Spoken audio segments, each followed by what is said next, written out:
آج کی جو چیدہ چیدہ خبریں ہیں ان میں ہم چار مختلف باتوں پہ ڈسکشن کریں گے. وہ ہیں پلین کریش کے بارے میں فرسٹ آف آل. سیکنڈلی جو سچویشن ڈیولپ ہو رہی ہے سعودی عربیہ میں اس وقت, اس کے بارے میں ہم بات کریں گے. اور جو ایشو بنا ہوا ہے انڈیا چائنا کا, اور اس میں پاکستان کی انوالومنٹ بھی شامل ہو رہی ہے, ہم اس کے بارے میں جو latest up to date news ہیں اس کے بارے میں ہم ڈسکس کریں گے. اور also there is bad news about the lockdown, تو اس کے بارے میں ہم تھوڑا سا بات کریں گے. سو اسٹے ٹیونڈ, اور میرے چینل کو سبسکرائب کر لیں اگر آپ نے ابھی تک نہیں کیا, اور بیل کے بٹن کو دبا دیں پلیز.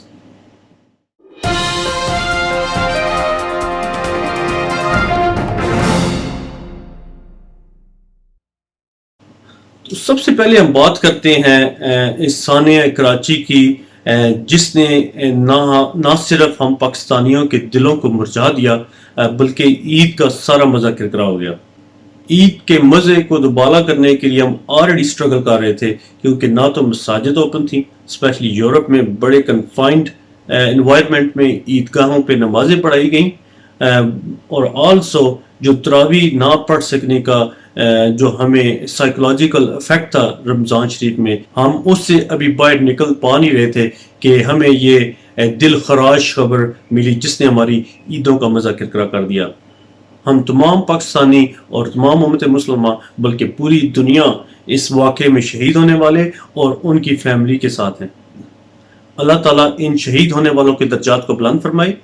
اب جیسے جیسے اس کیس میں پروگرس ہو رہی ہے, اس میں نئے نئے انکشافات سامنے آ رہے ہیں. مسئلہ چاہے جو بھی ہو, اس میں ہیومن ایرر ہو یا ٹیکنیکل ایشو ہو, یہ سب پاکستان میں ہی ہوتا ہے. اس کی ایسی کیا وجہ ہے؟ کیا وجہ ہے کہ یورپین ممالک میں جو رائن ایئر ہے یہاں پہ آئرلینڈ میں, جو world well known airline ہے, اس کا آج تک لوکلی ایک کریش نہیں ہوا, اور یہ دنیا کی سب سے سیفسٹ فلائٹ ہے. اور ہم ان کو ڈیلی بیسس پہ یہاں پہ ملتے ہیں, جو انجینئرز ہیں, جو پائلٹ ہیں, اور ہم دیکھ رہے ہوتے ہیں کہ وہ کبھی ٹریننگ پہ جا رہے ہیں, اور کبھی ان کے ایگزامز ہو رہے ہیں, کبھی وہ اپرینٹسشپ کر رہے ہوتے ہیں. سب چیزیں وہ کنٹینیوس رکھتی ہیں, نہ کہ بس کہ ایک دفعہ پائلٹ لائسنس مل گیا, ایک دفعہ انجینئر بن گیا بندہ تو that's it, he is good and sorted for the life. ایسا نہیں ہے. اب اس کی آپ کو میں چھوٹی سی مثال دیتا ہوں. میں نے آئرلینڈ میں نے یہاں پہ رکھے ہوئے ہیں جو لائسنس میں نے بنوائے ہوئے ہیں, اس میں ایک تو آپ کا ڈرائیونگ لائسنس ہوتا ہے. فرسٹ آپ کو تھیوری میں بیٹھنا پڑتا ہے, پھر آپ کو 12 لیسنز لینے پڑتے ہیں. لیسنز لینے کے بعد اگر آپ کا انسٹرکٹر آپ کو ریکمینڈ کرے گا تو آپ ٹیسٹ بک کروا سکتے ہیں. اور جب آپ ٹیسٹ بک کرواتے ہیں تو جو گورنمنٹ باڈیز ہیں, جو گورنمنٹ اتھارٹیز ہیں, دے ول میک شیور کہ آپ کی ڈرائیونگ سکلز اتنی اچھی ہیں کہ آپ روڈ پہ اپنے لیے سیف ہو اور دوسروں کی سیفٹی کو بھی مد نظر رکھو گے. میں نے A to Z آلموسٹ سبھی لائسنس یہاں پہ اویل کیے ہیں, جس میں ہیوی بائک کا لائسنس, کار کا لائسنس, بس کا اور ٹرک کا لائسنس بھی میں نے کیا ہوا ہے. اور آپ کو مزے کی بات بتاؤں کہ یہ صرف بس اور ٹرک کے لائسنس ہیں, اور اس کے لیے مجھے 2 ایکسٹرا ایگزام دینے پڑتے ہیں. ایک سی پی سی ہے جو مجھے ہر سال اس کا کورس کرنا پڑتا ہے, اور دوسرا یہ ٹیکو کارڈ ہے جس میں چپ لگی ہے, یہ والا سوری, اس میں ایک چپ لگی ہے, اور جب کبھی بھی اگر مجھے بس یا ٹرک چلانا ہو تو یہ مجھے کارڈ انسرٹ کرنا پڑے گا. اس کارڈ کے بغیر جو اس کا کمپیوٹر ہے بس کا یا ٹرک کا, وہ won't allow me, یا وہ بیپ کرے گا یا وہ سگنل سینڈ کرے گا اور وہ ٹرک یا بس نہیں چلے گی. اور اگر وہ چل بھی جائے, اگر وہ پرانے ماڈل ہیں اور چل بھی جائے, اور اگر مجھے پولیس یا گارڈز, جنہیں ہم یہاں پہ گارڈز کہتے ہیں, اور اگر وہ مجھے کیچ کر لیں کہ میں اس کارڈ کے بغیر ڈرائیو کر رہا تھا ٹرک یا بس, تو I could be fined up to 5,000 euros اور امپریزنمنٹ بھی ہو سکتی ہے. اور اس کارڈ کا ڈیٹا کانسٹنٹلی ڈاؤن ہوتا رہتا ہے سسٹم میں, اور ایون جو پولیس ہے وہ روڈ کے اوپر بیٹھ کے آپ کا ڈیٹا سارا ڈاؤن لوڈ کر سکتی ہے, اور وہ دیکھ سکتے ہیں کہ آپ نے کتنا ریسٹ کیا ہے, آپ نے کتنا ڈرائیو کیا ہے, اور کتنے دن کام کیا ہے. یہاں پہ ہر کسی کو رولز اینڈ ریگولیشنز کو فالو کرنا پڑتا ہے. یہی وجہ ہے کہ یہاں پہ ایکسیڈنٹ سے مرنے والوں کی تعداد بہت کم ہے. تو اس پروسیس سے آپ اندازہ لگا سکتے ہیں کہ یہاں پہ ہیلتھ اینڈ سیفٹی کو کتنا سیریس لیا جاتا ہے. اور آئے دن پاکستان میں نہ صرف روڈ کے حادثات ہوتے ہیں بلکہ فضائی حادثات میں بھی کمی نہیں ہے۔ جو ایک اور اہم خبر ہے وہ عمران خان صاحب کی ترکی کے صدر طیب اردوغان صاحب کو کال ہے۔ انہوں نے طیب اردوغان کے ساتھ جو ڈیولپنگ سچویشن ہے انڈیا اور چائنا کے درمیان اور انڈیا اور پاکستان کے درمیان اس کے بارے میں بات چیت کی اور ان کو اپنے اعتماد میں لیا۔ اس وقت جو انڈیا، اسرائیل اور امریکہ کا گٹھ جوڑ ہو رہا ہے اس کی وجہ سے انڈیا کو شے مل رہی ہے۔ In fact America is behind that اور انڈیا اور چائنا کے درمیان بھی جھڑپیں ہو رہی ہیں۔ حتیٰ کہ جو نیپال کے اندر چائنا روڈ ورکس کر رہا ہے، جو موٹر پہ جو سلک روڈ کا ایک پارٹ ہے اس کو کمپلیٹ کرنے کی کوشش کر رہا ہے، تو وہاں پہ بھی انڈینز انوالومنٹ شامل ہوئی ہے اور نیپال کو چائنا فلی طور پر سپورٹ کر رہا ہے۔ تو اس موجودہ صورتحال کی وجہ سے اب پاکستان اپنا ڈیفینسو موڈ اختیار کرے گا اور کسی بھی جارحیت کے پیش نظر ان کا جواب پتھر سے دیا جائے گا۔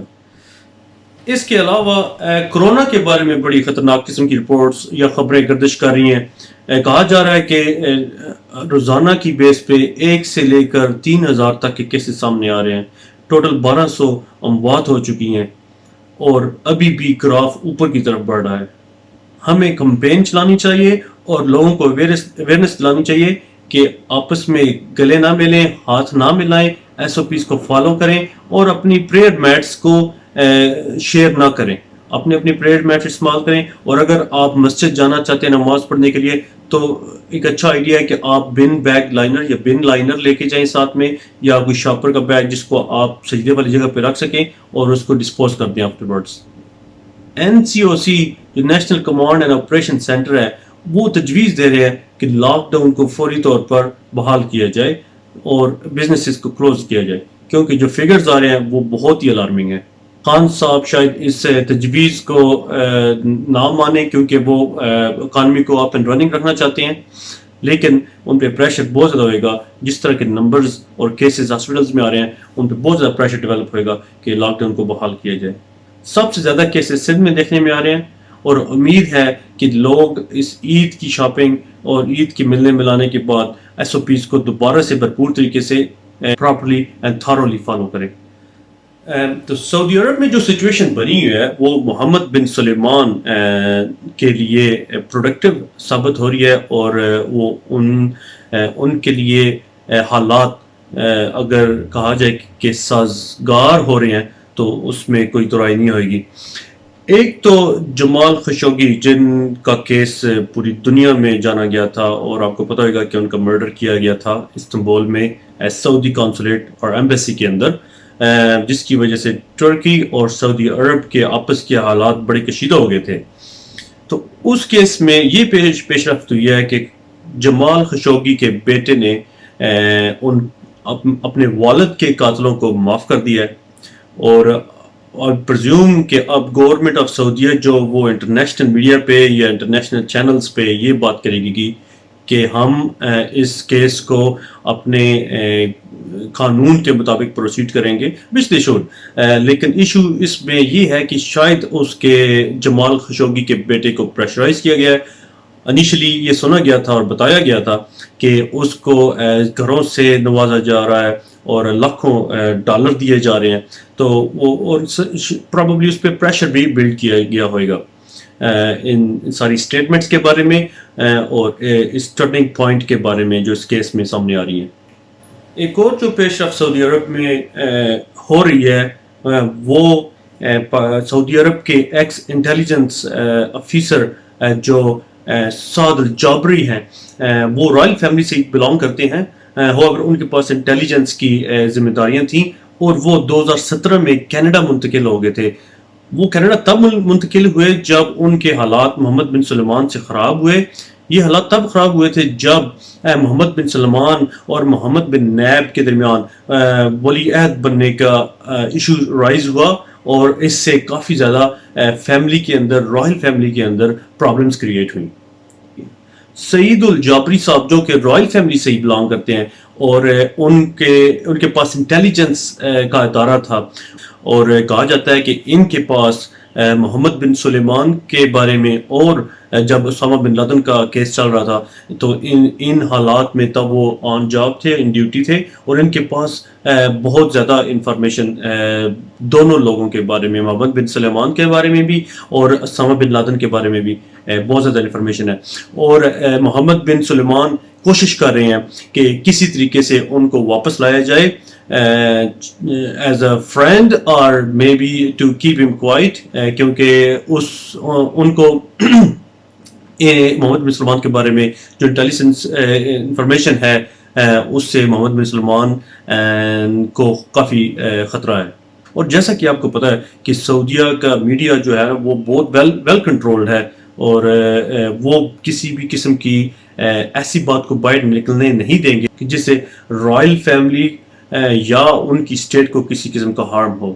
اسی کے ساتھ مجھے اجازت دیں. اللہ نے کے بعد.